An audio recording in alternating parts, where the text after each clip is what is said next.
సీతారాముల కళ్యాణానికి భద్రాద్రి సిద్ధమైంది. అభిజిత్ లగ్నంలో సీతారాముల కళ్యాణం జరగనుంది. తెలుగు రాష్ట్రాల నుంచి భారీగా భక్తులు తరలి రానున్నారు. దాదాపు 1,00,000 మంది భక్తులు రాములవారి కళ్యాణంలో పాల్గొంటారని అధికారులు అంచనా వేస్తున్నారు. ప్రధాన రహదారి నుంచి ఆలయం వరకు చలువ పందిళ్లు ఏర్పాటు చేశారు. భద్రాచలం ఆలయంలో ఏర్పాట్లపై మరిన్ని అప్డేట్స్ అందించేందుకు మా కరెస్పాండెంట్ అనుశ్రీ భద్రాచలం నుంచి లైవ్ ద్వారా అందుబాటులో ఉన్నారు.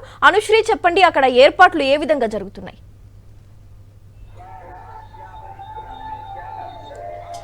ప్రస్తుతం మనం గోదావరి పరిసరాల్లో ఉన్నాం. ఇక్కడికి పుణ్యస్నానం ఆచరించి స్వామివారి కళ్యాణాన్ని వీక్షించేందుకు వెళుతూ ఉన్న భక్తుల సంఖ్య చాలా ఎక్కువగా కనిపిస్తోంది. తెల్లవారుజామున 4:30 నుంచి కూడా పుణ్యస్నానాలు ఆచరించే భక్తులు ఇక్కడ విరివిగా వచ్చి స్నానాలు ఆచరించి వెళుతూ ఉన్న దృశ్యాలు కనిపిస్తూ ఉన్నాయి.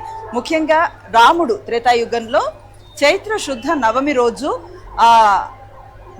పునర్వసు నక్షత్రంలో కర్కాటక లగ్నంలో మధ్యాహ్నం 12 గంటలకు జన్మించారు. ఆయన జన్మించిన జన్మతిథి రోజే ఆయన కళ్యాణాన్ని కూడా నిర్వహిస్తూ ఉంటారు. అయితే ఎందుకు నవమి రోజే అనంటే దానికి ఒక సమాధానం కూడా ఉంది.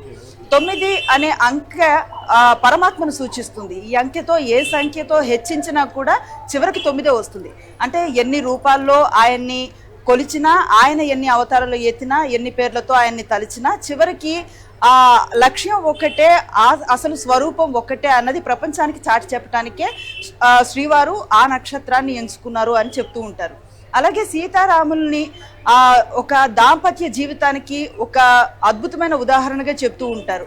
ఆయన భార్యని కేవలం భార్యగా మాత్రమే చూడలేదు, కష్టసుఖాల్లో పాలు పంచుకునేటువంటి అర్ధాంగిగా గౌరవించాడు. కాబట్టి సీతారాముల కళ్యాణాన్ని వీక్షించిన వాళ్ళకి ఆయన జీవన విలువల్ని పాటించడంతో పాటు వారి అనుగ్రహంతో తమ దాంపత్యం కూడా బాగుంటుంది అన్న నమ్మకం మాట. శ్రీవారి కళ్యాణాన్ని చూసిన తర్వాత ఆయన దర్శనం చేసుకుంటే గనక 1,000,000 జన్మల పాపాలు పటాపంచలయ్యి పుణ్యఫలాలు దక్కుతాయనేది కూడా భక్తుల విశ్వాసం. అందుకే ఏటికేడాది శ్రీవారి కళ్యాణాన్ని వీక్షించడానికి వచ్చే భక్తుల సంఖ్య ఎప్పటికప్పుడు పెరుగుతుందే కానీ ఒకరవ్వ కూడా తగ్గని పరిస్థితిని చూడాలి. ప్రతి ఏడాది కూడా ఎక్కడెక్కడి నుంచో కుటుంబంతో సహా అలాగే వాళ్ళ సమూహాలతో సహా ఇక్కడికి చేరుకొని ఆ నివాసం అంటే ఇక్కడ అకామిడేషన్ దొరకపోయినా సరే గోదావరి నదీ తీరంలోనే చిన్న తరహా టెంట్లు లేదా వాళ్ళు వచ్చిన వాహనాలకే ఒక ఆవాసం లాంటిది ఏర్పాటు చేసుకొని 1 రోజు 2 రోజులైనా సరే ఇక్కడే విడిది చేసి మరి స్వామివారి కళ్యాణాన్ని వీక్షించి ఇక్కడ నుంచి కదలటాన్ని మనం గమనించవచ్చు. ఈరోజు మరి కొన్ని గంటల్లోనే రాములవారి కళ్యాణానికి అన్ని ఏర్పాట్లు చకచకా పూర్తయిపోయాయి. ఇప్పటికే చాలా మంది భక్తులు వారికి కేటాయించినటువంటి గ్యాలరీలకు వచ్చారు.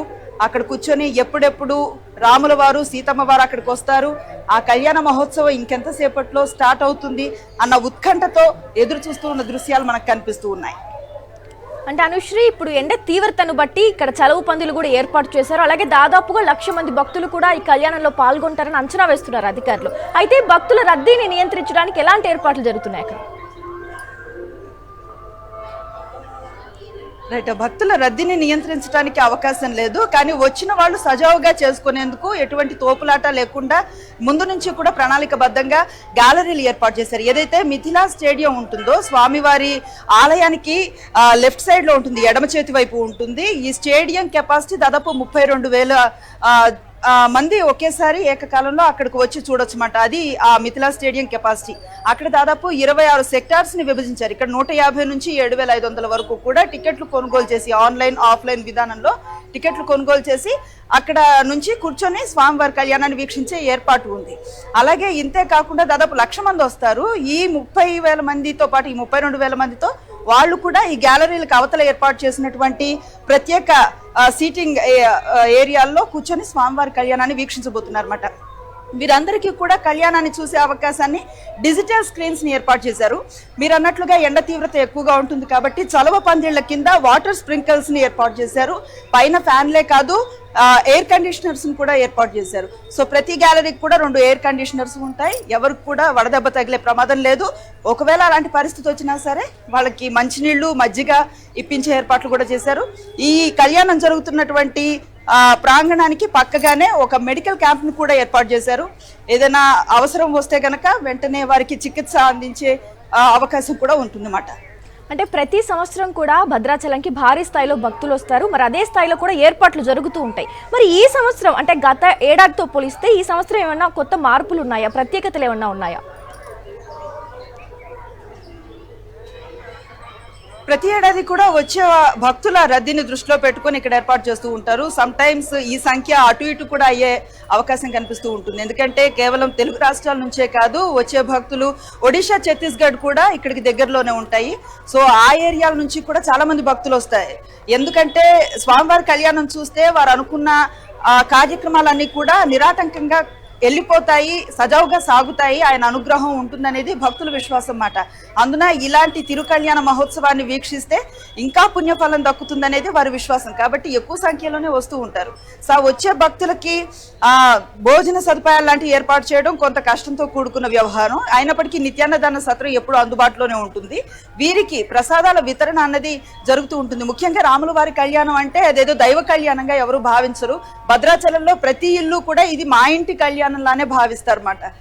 దారి పొడుగునా వారికి పానకం, వడపప్పుతో పాటు ఉచిత అన్నదాన కేంద్రాలను కూడా ఏర్పాటు చేస్తారు. ఇది వారు సొంతంగా కొంతమంది ఔత్సాహికులు సేవాభావంతో ఏర్పాటు చేస్తూ ఉంటారు.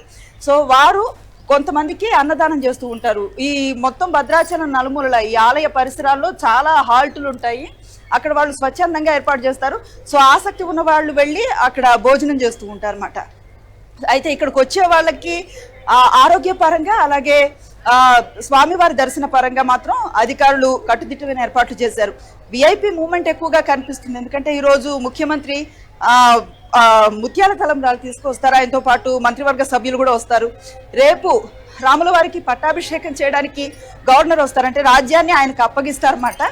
ఇది పట్టాభిషేకం. సో ఇంతమంది విఐపీలు వచ్చినప్పుడు సామాన్య భక్తులకి దర్శనం దొరకదేమో అన్న ఒక చిన్న అనుమానం ఉంటుంది. అట్లాంటి అవకాశం లేకుండా ఎవరి సెక్షన్ వాళ్ళకే, ఎవరి టైమింగ్స్ వాళ్ళకే ఏర్పాటు చేసి ఒకరి కారణంగా ఒకరు ఇబ్బంది పడే పరిస్థితి లేకుండా మాత్రం కట్టుదిట్టమైన చర్యలు తీసుకున్నారని చెప్పొచ్చు. Right Anusri, thank you.